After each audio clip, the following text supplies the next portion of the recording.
Welcome to Science Space. Today we are going to start CBSE Chemistry Class 10, and today our topic is chemical reactions and equations. That is the first chapter of your syllabus. Today we will deal with the first lecture.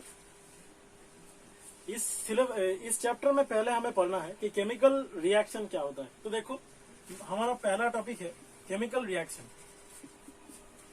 Chemical reaction क्या होता है? What is a chemical reaction? A chemical reaction when two or more substances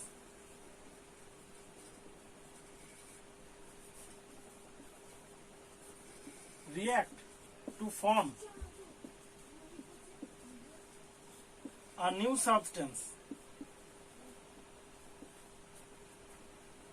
This is chemical reaction. When two or more substances react to form a new substance.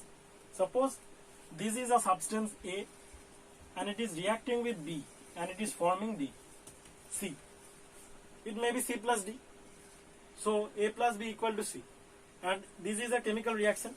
And in these chemical reactions, these two substances are called reactants.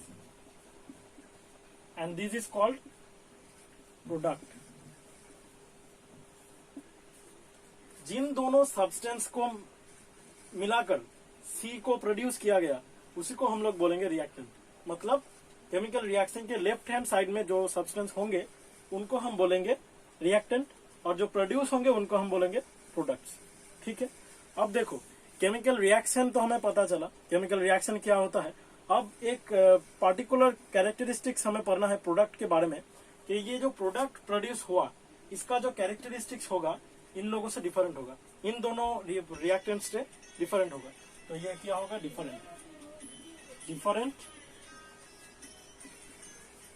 Different characteristics.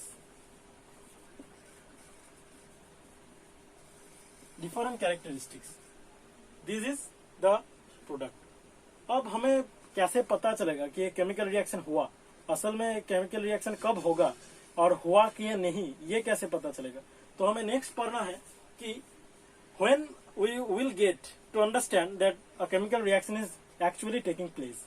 So a chemical reaction is implemented or conducted by some changes. So what are the changes? अब हमें पढ़ना है कि कैसे हम लोग समझेंगे कि हमारे पास एक केमिकल रिएक्शन होने जा रहा है और केमिकल रिएक्शन हुआ है एक्चुअली में, तो वो कैसे हम लोग समझेंगे. A chemical reaction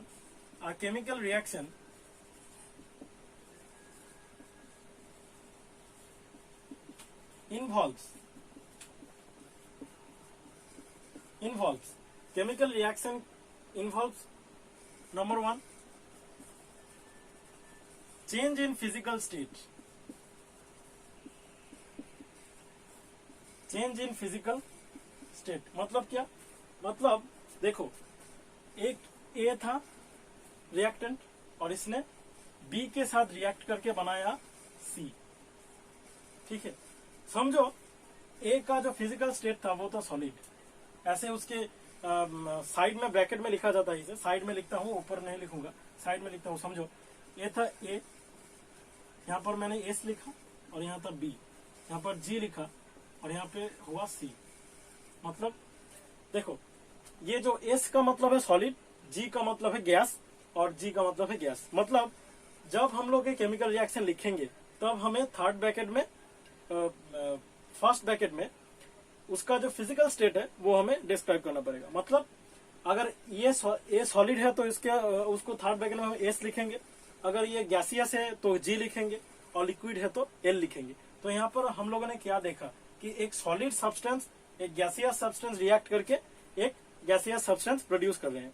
तो यहाँ पर फिजिकल स्टेट का चेंज हुआ. तो हम लोग इस चेंज को देखकर बता सकते हैं कि ये एक केमिकल रिएक्शन एक्चुअली में हुआ है.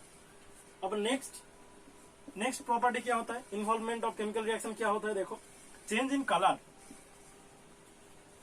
Colour. There are many reactions where the change in color takes place. Suppose you have left out a iron rod in humid atmosphere. अगर तुम एक आयरन रॉड को बाहर रखोगे एयर में तो क्या होगा, रस्टिंग होगा उसके ऊपर, एक ब्राउन कलर का लेयर उसके ऊपर आएगा, तो ये एक चेंज इन कलर हुआ, तो ये भी एक केमिकल रिएक्शन है. Number three change in order और स्मेल और ऑर्डर भी चेंज हो सकता है. सपोज एक वेजिटेबल को तुमने बाजार से खरीदा और कुछ दिनों के लिए रख दिया तो वो खराब हो जाएगा, ये भी एक केमिकल रिएक्शन है बैक्टीरिया की वजह से, बायोलॉजिकल केमिकल रिएक्शन. तो यहाँ पर स्मेल का चेंज हुआ तो ये भी एक केमिकल रिएक्शन का इन्वॉल्वमेंट है कि इसको कंसीडर करके हम लोग बता सकते हैं कि एक केमिकल रिएक्शन एक्चुअली में हुआ है. ठीक है. और नंबर फोर क्या हो सकता है, चेंज इन फिजिकल स्टेट हुआ, change in colour. Evolution of gas. यहाँ पे देखो, इधर पे प्रोडक्ट साइड में गैस इवॉल्व हुआ है, तो हम लोग ये भी देखकर बता सकते हैं कि अगर प्रोडक्ट साइड में कुछ गैस का इवोल्यूशन हुआ है, कुछ गैस प्रोड्यूस हुआ है, सॉलिड से गैस प्रोड्यूस हो गया, मतलब एक केमिकल रिएक्शन हुआ.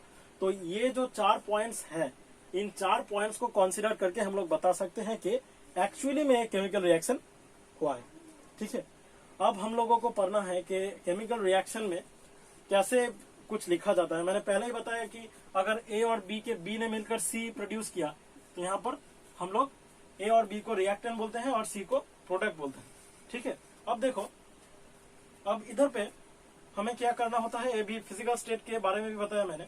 अब देखो केमिकल रिएक्शन कैसे लिखा जाता है. एक एरो दिया जाता है, इधर एरो, और इस एरो के ऊपर अगर इस केमिकल रिएक्शन के लिए कुछ कंडीशंस चाहिए, मतलब केमिकल रिएक्शन साइमल्टेनियसली भी, मतलब स्पॉन्टेनियस भी हो सकते हैं और नॉन स्पॉन्टेनियस भी हो सकते हैं, जैसे कि रास्टिंग हो गया और वेजिटेबल्स का खराब होना हो गया. ये सब जो केमिकल रिएक्शंस होती है, ये केमिकल रिएक्शंस स्पॉन्टेनियस होती है. और कई सारे रिएक्शंस होती है जो नॉन स्पॉन्टेनियस होती है, तो उन लोगों के लिए कुछ कंडीशन चाहिए होता है. सपोज यहाँ पर हीट चाहिए तो हीट को ऐसे डेल्टा से रिप्रेजेंट करते हैं. यहाँ पर टेम्परेचर चाहिए, समझो 0 से 5 डिग्री सेल्सियस, और समझो यहाँ पर कैटलिस्ट चाहिए, एफी कैटलिस्ट. तो ऐसे इस एरो के ऊपर हम लोग कैटलिस्ट और अदर जो रिक्वायरमेंट्स होती है केमिकल रिएक्शन के लिए, उसे हम इस एरो के ऊपर और नीचे रिप्रेजेंट करते हैं. ठीक है. ये गया रिप्रेजेंटेशन ऑफ केमिकल रिएक्शन. अब देखो, ये जो suppose I am considering a chemical reaction, मैं केमिकल रिएक्शन को कंसीडर करता हूँ और उसे कैसे लिखते हैं. अब हमें जानना है कि वार्ड इक्वेशन क्या होता है. एक्चुअली में हमें जानना है वार्ड इक्वेशन क्या होता है. Ward equation of a chemical reaction. Ward equation. Suppose I am reacting magnesium with oxygen. So what I will write? Magnesium reacts with oxygen to produce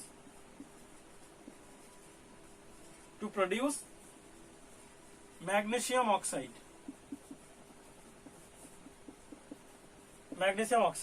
this is called the ward equation. मतलब अगर हम लोग जो reaction take place हुआ है उसे अगर हम लोग सेंटेंस की तरह लिखेंगे, उसे हम लोग कहते हैं वार्ड इक्वेशन. ठीक है. अब वार्ड इक्वेशन बहुत ही लेंदी हो रहा है लिखने में. इसके बाद आया वार्ड इक्वेशन के बाद केमिकल इक्वेशन. तो हमें अब पढ़ना है केमिकल इक्वेशन. हम लोगों ने देखा कि वार्ड इक्वेशन ये होता है. केमिकल रिएक्शन मैंने पहले बताया ए और बी से लिखा था मैंने. तो अब केमिकल इक्वेशन क्या होता है, अगर हम लोग मैग्नीशियम की जगह Mg सिंबल होता है मैग्नीशियम का, ऑक्सीजन का सिंबल होता है O2, और मैग्नीशियम ऑक्साइड का सिंबल जो होता है वो होता है MgO. तो इस वार्ड इक्वेशन को लिखने के वजह अगर हम लोग लिखेंगे कि Mg plus O2 arrow MgO, this is called a chemical equation. जो मैंने पहले केमिकल रिएक्शन की जगह लिखा था A+B, इसे कहते हैं एक केमिकल इक्वेशन. ठीक है. अब एरो दिया मैंने. अब यहाँ पे तुम यहाँ पे S लिख सकते हो, इधर पे गैस लिख सकते हो, इधर पे S लिख सकते हो सॉलिड. ये जो फिजिकल प्रॉपर्टी, फिजिकल स्टेट जो हम लोग फर्स्ट ब्रैकेट में लिख रहे हैं, इस सब जगह लिखने की जरूरत नहीं है. अगर कहीं पर भी स्पेसिफाई किया गया तब हम लोग लिखेंगे। ठीक है, अब ये गया केमिकल इक्वेशन, तो इसे हम कहते हैं क्या, केमिकल इक्वेशन। सो केमिकल इक्वेशन को यूज करना ज्यादा बेहतर है वर्ड इक्वेशन की वजह, क्योंकि वर्ड इक्वेशन लेंदी हो रहा है बहुत लिखने में। इसीलिए जो एलिमेंट्स जिन एलिमेंट्स ने मिलकर दूसरे एलिमेंट्स बनाया, मीन्स रिएक्टेंट्स ने मिलकर प्रोडक्ट्स बनाया, उस वर्ड इक्वेशन को लिखने की वजह हम लोग उसका सिंबल लेते हैं और इधर पे एरो से लिखते हैं। ठीक है, अब क्या केमिकल इक्वेशन, तो मैं कुछ केमिकल इक्वेशन लिखता हूं। तो अब देखो इनमें प्रॉब्लम क्या आएगा, नेक्स्ट में क्या पढ़ना है वो तुम्हें तब समझ में आएगा। देखो, let me write some chemical equations, let me write some chemical equations.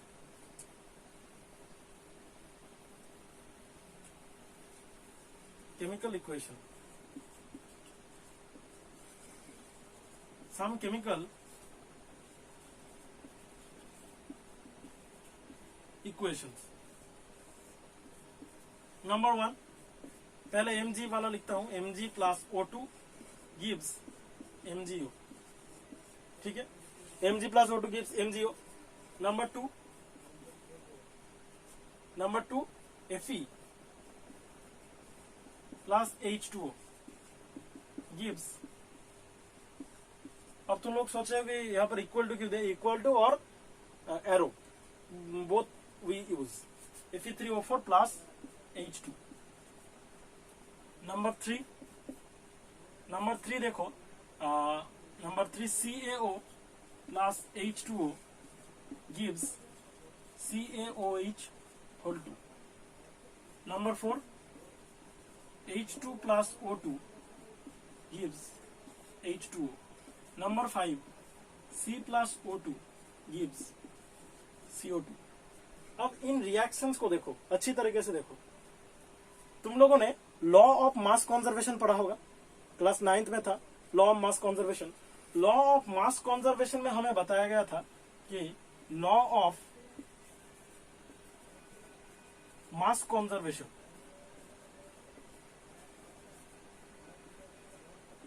Law of mass conservation में हमें बताया गया था कि मास can neither be created not destroyed.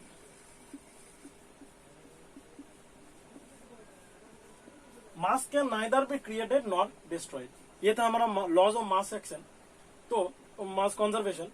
तो यहाँ पे देखो, अगर ये लॉ हम अच्छी तरीके से देखेंगे, मतलब क्या, मतलब अगर एक केमिकल रिएक्शन में रिएक्टेंट साइड पर जितना मास होगा और प्रोडक्ट साइड में उतना ही मास होना चाहिए। ठीक है, ये तो law, mass can neither be created और नॉट डिस्ट्रॉयड। समझो 10 ग्राम किसी रिएक्टेंट ने मिलकर 10 ग्राम ही बनाया होगा, 10 ग्राम ही बनाना चाहिए, क्योंकि मास हम लोग डिस्ट्रॉय नहीं कर सकते, मास को क्रिएट भी नहीं कर सकते और डिस्ट्रॉय भी नहीं कर सकते। तो अगर हम लोग केमिकल इक्वेशन में लॉ ऑफ मास कंजर्वेशन को अप्लाई करेंगे तो हमें क्या पता चला कि mass of reactant will be equal to mass of product. So mass in reactant side, mass of reactant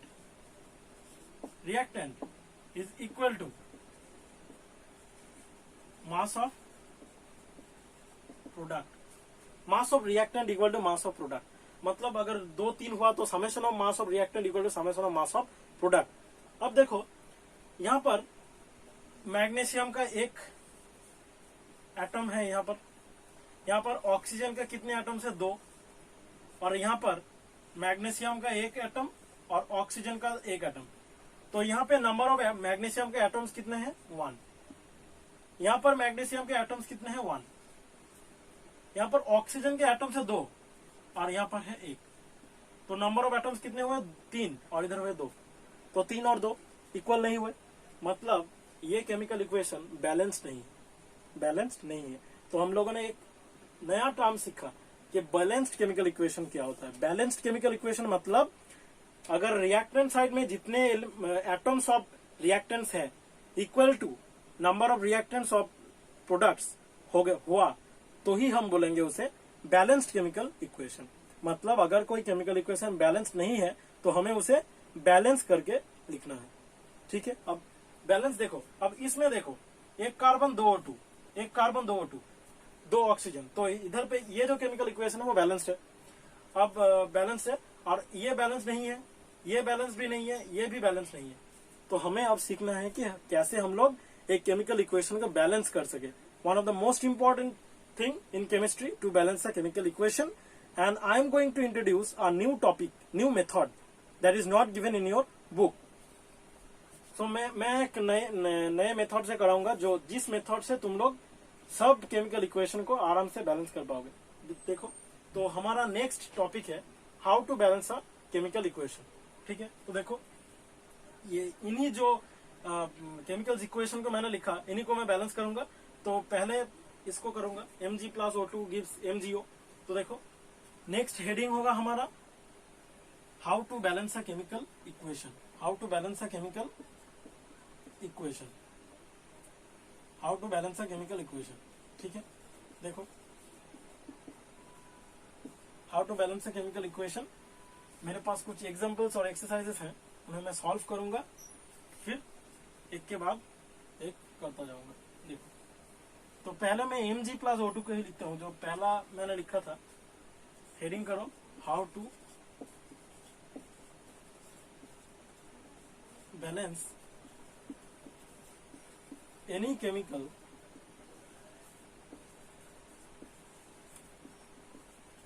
equation, any chemical equation. ठीक है, हाउ टू बैलेंस। तो कुछ स्टेप्स है। पहला स्टेप देखो, इक्वेशन लिखा, स्टेप 1, स्टेप 1 में क्या करना है हमें? स्टेप 1 में केमिकल रिएक्शन को लिखना है, Mg plus O2 gives MgO, लिखा। अब देखो, हमें पता नहीं कि इधर इस मैग्नीशियम के यहाँ पर कितने मॉलिक्यूल्स ऑफ मैग्नीशियम है और कितने एटम्स यहाँ पर है। ऑक्सीजन के आगे देखो एक केमिकल रिएक्शन हुआ, A plus B equal to C। ठीक है, अब यहाँ पर एक A मॉलिक्यूल और एक बी मॉलिक्यूल ने मिलकर एक C बनाया। ठीक है, तो एक ये जो एक नंबर है A के आगे, इसे हम कहते हैं स्टोइसियोमेट्रिक कोएफिशिएंट हायर क्लास में, और इसी क्लास में बता सकते हो बाद में, जब केमिकल रिएक्शंस के जब मैं क्लासिफिकेशन पर आऊंगा तब बताऊंगा। इसे कहते हैं स्टोइसियोमेट्रिक कोएफिशिएंट। ये स्टोइसियोमेट्रिक कोएफिशिएंट का मतलब क्या होता है कि मतलब उतने मॉलिक्यूल्स और उतने एटम्स ने मिलकर इस रिएक्शन को कंप्लीट किया है। तो हमें पता नहीं कि कितने एटम्स इधर पे होंगे। जैसे कि वहां पर था कि केमिकल रिएक्शन को जब बैलेंस करके हम लिखेंगे, पता चला यहाँ पर 2 है, इधर पे 1 है, इधर पे 3 है, तो वो हमें पता नहीं कि स्टोइसियोमेट्रिक कोएफिशिएंट क्या है, इसीलिए हम लोग उसे बैलेंस कर रहे हैं। तो हमें क्या करना है, प्रोडक्ट्स और रिएक्टेंट्स के केमिकल स्टोइसियोमेट्रिक कोएफिशिएंट्स जो होंगे उसे हमें सपोज A B C ऐसे मान लेने हैं। तो पहला स्टेप है, इसे A मान लो, और इधर पे ऑक्सीजन जो है प्लस O2, इसे B मान लो, B नंबर ऑफ O2, और इसे मान लो C। ठीक है, ये हुआ पहला स्टेप। स्टेप टू क्या करना है हमें? अब देखो, हम लोगों ने पढ़ा कि लॉ ऑफ मास कंजर्वेशन में पढ़ा कि mass of reactant side equal to mass of product side. मतलब यहाँ पे अगर magnesium A number of magnesiums है तो इधर पे भी A नंबर पे होने चाहिए। मतलब यहाँ पर जितने होंगे इस साइड में उतने ही होने चाहिए। रिएक्टेंट साइड में जितने एटम्स ऑफ मैग्नीशियम होंगे और प्रोडक्ट साइड में जितने मैग्नीशियम होंगे वो इक्वल होंगे। तो इधर पे एक मैग्नीशियम में एक एटम ऑफ मैग्नीशियम होता है, तो A मॉलिक्यूल्स ऑफ मैग्नीशियम है, मतलब A एटम्स हो गए मैग्नीशियम के, तो इधर पे हुआ A, और इधर पे मैग्नीशियम कितने हैं C। तो हम लोग एक इक्वेशन निकालेंगे A इक्वल टू C। तो हमारा नेक्स्ट स्टेप जो है स्टेप 2, हमें इक्वेशन निकालने हैं। यहाँ पर लेफ्ट साइड मतलब रिएक्टेंट साइड के नंबर ऑफ एटम्स को प्रोडक्ट साइड के नंबर ऑफ एटम्स से इक्वल करना है और हमें इक्वेशंस निकालने हैं। तो पहला इक्वेशन Mg के लिए कैसा आया, एक number A equal to C। अब O के लिए देखो, एक O में, एक O2 में 2 O एटम्स होते हैं, 2 O एटम्स। ये O है, ये O है, इधर पे O ऑक्सीजन एटम्स। एक ऑक्सीजन मॉलिक्यूल में अगर हमें पता है कि अगर 2 एटम्स मिलकर O प्लस O मिलकर O2 बनाया है, O को हम लोग इसको हम लोग बोलते हैं क्या, इसको बोलते हैं एटम, इसको भी बोलते हैं एटम। दो एटम ने मिलकर एक मॉलिक्यूल बनाया। तो एक मॉलिक्यूल में कितने एटम्स है? ऑक्सीजन के दो एटम्स है। तो इधर पे अगर बी मॉलिक्यूल्स ऑफ O2 होंगे, बी नंबर ऑफ O2 होंगे, मतलब कितने एटम्स ऑफ O है? 2b। एक में अगर 2 होंगे तो B number of O2 molecules में कितने होंगे? 2b। तो इधर पे हम लोग हमारा नेक्स्ट जो इक्वेशन आएगा 2b ऑक्सीजन के लिए, ये था मैग्नीशियम के लिए, दूसरा है ऑक्सीजन के लिए। पहला पकड़ना है, पहला ही मैग्नीशियम, इसीलिए पहले को मैग्नीशियम को पहले कंसीडर किया। अब O2 को देखो 2b, और यहाँ पर कितने ऑक्सीजन से? C number of oxygen. एक MgO में कितने ऑक्सीजन है? एक ऑक्सीजन। एक MgO में एक ऑक्सीजन है, तो C नंबर ऑफ MgO में कितने होंगे? C नंबर ऑफ ऑक्सीजन होंगे। तो 2b equal to C, 2b equal to C। ये रहा 2 नंबर, ये रहा स्टेप 2। और अब क्या करेंगे हम लोग स्टेप 3 में? स्टेप 3 में हमें करना है, स्टेप 3 में हमें करना है, स्टेप 3 में हमें let any equal to 1। Any मतलब ए बी सी, किसी में से एक को 1 मान लो। किसको 1 मानोगे? जो ज्यादा नंबर ऑफ है, सी को। यहाँ पर सी ज्यादा है तो सी को हम लोग 1 मान लेंगे। सी दोनों इक्वेशन में ही सी है, नंबर ऑफ सी ज्यादा है इसीलिए सी को हम लोग 1 मान लेंगे। ये मोस्ट नंबर ऑफ केसेस में होगा, which is in more number, which is in more number of times। 2 और 3 जितने भी इक्वेशंस हम लोग निकालेंगे, वहां से अगर जो ज्यादा नंबर ऑफ टाइम्स होगा उसी को हम लोग 1 मानेंगे। देखो मैं ये एक्सप्लेन करके बता रहा हूँ, इसीलिए I am explaining this one, that is why it is looking very difficult, और maybe it is very taking too time, because I am making it understand by step wise. जब पूरा खत्म हो जाएगा प्रोसेस स्टेप 3, तब देखोगे, तब fast जब हम लोग करेंगे तो कुछ भी नहीं है, 2 से और 1 से 2 मिनट लगेगा एक केमिकल इक्वेशन को बैलेंस करने के लिए। ठीक है, तो अब देखो, तो C को अगर 1 मानेंगे तो A इक्वल टू 1 होगा, मतलब C के जगह 1 दिया हम लोगों ने, तो A इक्वल टू 1 और C इक्वल टू 1 मिला है हमें। अब नंबर 2 इक्वेशन में देखो 2b equal to C, 2b equal to अगर C हुआ, 2b इक्वल टू C, तो 2b इक्वल टू 1 होगा, 2b इक्वल टू 1 होगा, मतलब C को हमने 1 माना है, तो 2b equal to 1, then b equal to half, b equal to half. तो हमें मिला A इक्वल टू 1 मिला, C इक्वल टू 1 मिला, b इक्वल टू हाफ मिला। ठीक है, अब देखो स्टेप 4 क्या करना है हमें। Step 4 b equal to half मिला, इधर लिखता हूं b equal to half, b equal to हमें मिला हाफ। अब करना है क्या है स्टेप नंबर 4, कहां पर लिखूं? इधर पे लिखता हूं स्टेप नंबर 4। स्टेप नंबर 4 देखो, ये रब कर देता हूं। स्टेप नंबर 4, स्टेप 4 क्या करना है हमें लिखना है A इक्वल टू कितना मिला 1, B इक्वल टू कितना मिला हाफ, C इक्वल टू कितना मिला 1। अब देखो हमें पता है कि फ्रैक्शन में नंबर ऑफ जो स्टोइसियोमेट्रिक कोएफिशिएंट है वो फ्रैक्शन में जरूर नहीं आएगा, फ्रैक्शन में नहीं लिखेंगे उसे। तो अगर इसे एक होल नंबर में कन्वर्ट करना है तो किससे मल्टीप्लाई करना पड़ेगा? देखो अगर 2 से मल्टीप्लाई करेंगे, लीस्ट नंबर से मल्टीप्लाई करना है अगर होल नंबर मिलना है तो इधर होगा 2, ये होगा 2 कैंसिल हो गया 1, इधर पे होगा 2, तो 2 1 2। तो A इक्वल टू हमें मिला 2, B equal to 1, C equal to 2। तो इधर पे अब ये जो लिखा स्टेप 5 हमारा होगा कि हमें अब A B C में A की जगह लिख देना है 2, B की जगह हमें लिखना है 1, मतलब कुछ भी नहीं, 1 लिखना और ना लिखना एक ही, और इधर पे C की जगह हमें लिखना है 2। तो हमें मिला 2mg plus O2 gives 2mgO।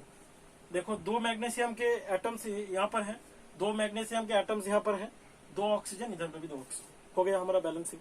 तो हमें पहले केमिकल रिएक्शन को लिखना है पहला स्टेप में, और ABC मान लेना है स्टोइसियोमेट्रिक कोएफिशिएंट्स को। दूसरा हमें क्या करना है, केमिकल रिएक्शन को देखकर इक्वेशंस बनाना है। और स्टेप 3 में हमें एक को 1 मान लेना है। स्टेप 4 में मिनिमम नंबर से मल्टीप्लाई कर उसे होल नंबर में कन्वर्ट करना है। और बाद में हम लोग को chemical reaction balanced chemical equation मिल गया। तो ये क्या हुआ, balanced chemical equation. Finally we have got the balanced chemical equation. Finally we have got the balanced chemical equation. ठीक है, तो नंबर 2 देखो, पहले ये हुआ, नंबर 2 देखो,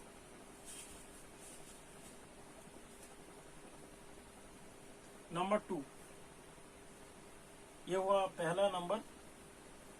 इस मेथड से सारे तुम्हारे एग्जाम्स में जो पूछे गए हैं और एक्सरसाइज में जो भी है और आगे एग्जाम में जो भी पूछा जाएगा तुम लोग सब सॉल्व कर पाओगे इस मेथड से। ठीक है, बुक में जो दिया हुआ है किताब में वो ज्यादा लेंदी टाइप का है, वो भी इजी है, ये भी बहुत इजी है। देखो नंबर 2 देखो, मैंने क्या लिखा था, सपोज Fe प्लस H2O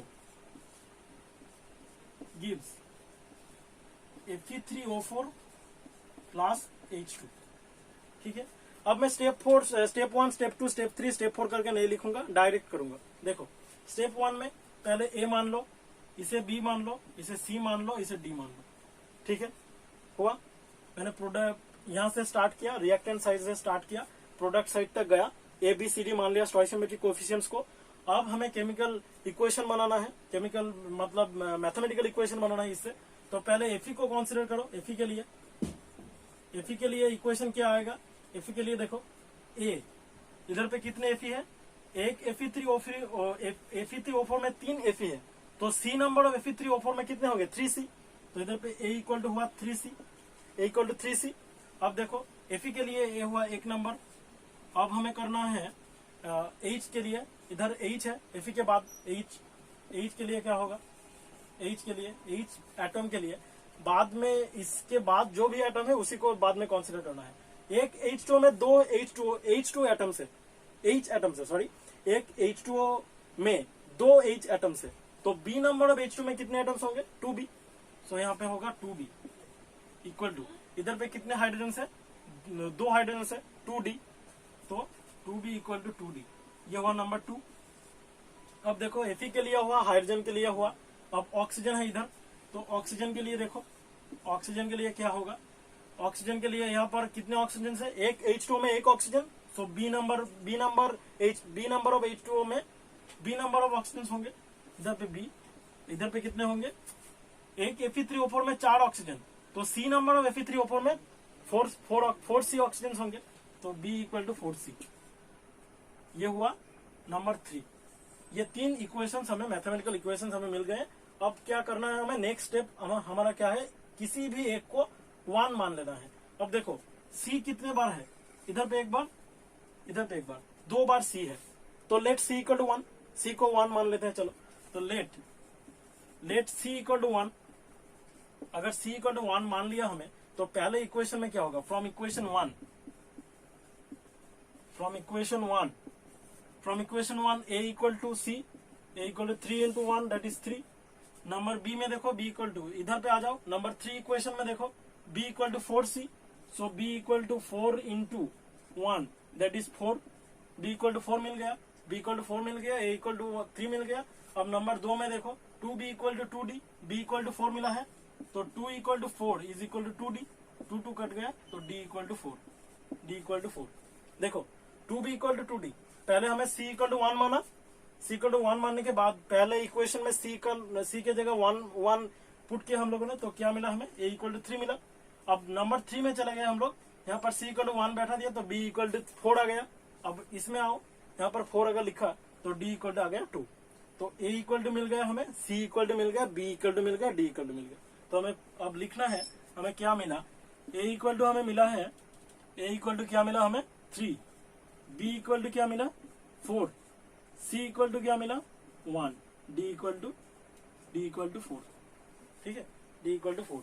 तो ये रहा कोएफिशिएंट्स। अब यहाँ पर लिख दो, तो A की जगह हम लोग क्या लिखेंगे, A की जगह हम लोग लिखेंगे 3, B की जगह हम लोग लिखेंगे 4, यहाँ पे B की जगह हम लोग लिखेंगे 4,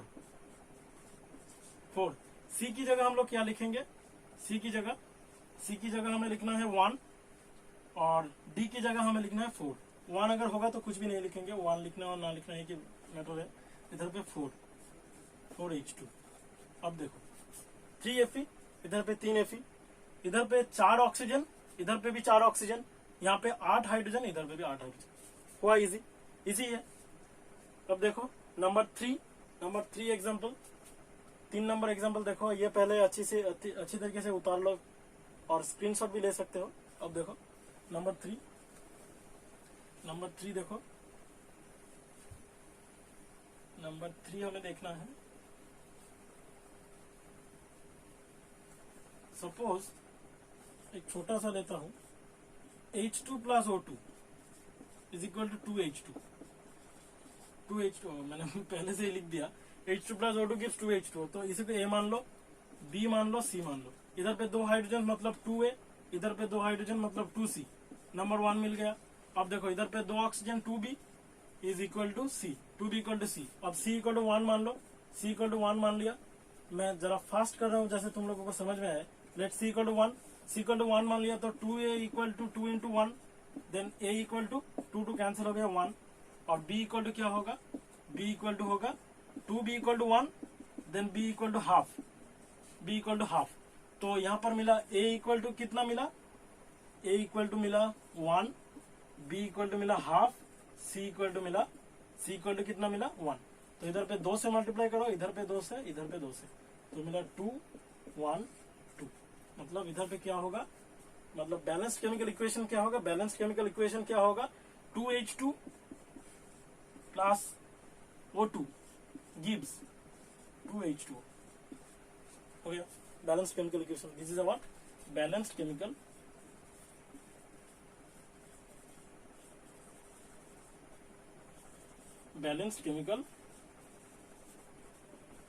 इक्वेशन। ठीक है, बैलेंस केमिकल इक्वेशन हमें मिल गया। नंबर 3 हुआ, ये बहुत ही इजी था। 2 हाइड्रोजन 2A, एक हाइड्रोजन में 2 एटम्स, तो ए नंबर ऑफ हाइड्रोजन में 2A। इधर पे 2, इधर पे देखो, इधर पे C, एक H2 में 2, तो C नंबर ऑफ में 2C, A equal to 2C, एक मिला। इधर पे एक ऑक्सीजन में 2 ऑक्सीजन एटम्स, एक O2 में 2 ऑक्सीजन एटम्स, तो B नंबर ऑफ O2 में 2B, तो इधर पे मिला 2B। और इधर पे एक H2O में एक oxygen, so C number of में इसमें कितने होंगे, C होंगे, तो H2O में, तो 2B इक्वल टू मिला C इक्वल टू 1 मान लिया, 2B इक्वल टू 1 मिला, इधर पे A इक्वल टू 1 मिला, और B इक्वल टू हाफ मिला। C इक्वल टू 1 मान लिया था, आप तीनों को लिखा और स्मॉलेस्ट नंबर से मल्टीप्लाई कर दिया, हो गया। अब देखो नंबर 3 देखो, नंबर 4 देखो, ये रहा हमारा बैलेंस केमिकल इक्वेशन। और नंबर 4 देखो, बहुत ही इजी है, कुछ भी हार्ड नहीं। अब इस वीडियो में मैं बैलेंस केमिकल इक्वेशन ही कराऊंगा सिर्फ, बाद में हम लोग नेक्स्ट पार्ट में हम लोग देखेंगे कि केमिकल इक्वेशंस के क्लासिफिकेशंस कैसे होते हैं। सो नंबर 4 देखो, number 4 CaO plus H2O gives CaOH whole 2। ठीक है, तो इसको A मान लो, इसको B, इसको C मान लो। इधर पे देखो, पहले कैल्शियम को पकड़ो, इधर पे A calcium, A number of calcium, इधर पे C number of calcium, number 1 equation मिल गया। ठीक है, अब देखो ऑक्सीजन को देखो, इधर पे A नंबर ऑफ ऑक्सीजन, इधर पे B नंबर ऑफ ऑक्सीजन, एक H2 में एक ऑक्सीजन, तो B नंबर ऑफ H2 में B ऑक्सीजन, तो A equal to B, sorry इधर पे B है, तो है इधर पे A प्लस करना है हमें, क्योंकि यहाँ पर जो number of atoms of reactant side, summation of number of atoms of reactant side equal to number of product side. यहाँ पर अगर 2 है तो समेशन करना पड़ेगा, तो इधर पे 2 ऑक्सीजन मतलब A plus B is equal to, इधर पे कितने हैं देखो, एक कैल्शियम हाइड्रोक्साइड, इसे कहते हैं हम लोग कैल्शियम हाइड्रोक्साइड, इसमें कितने ऑक्सीजन है, 2 ऑक्सीजन है, तो C नंबर में कितने होंगे 2C, तो इधर पे A plus B equal to 2C, ये मिला।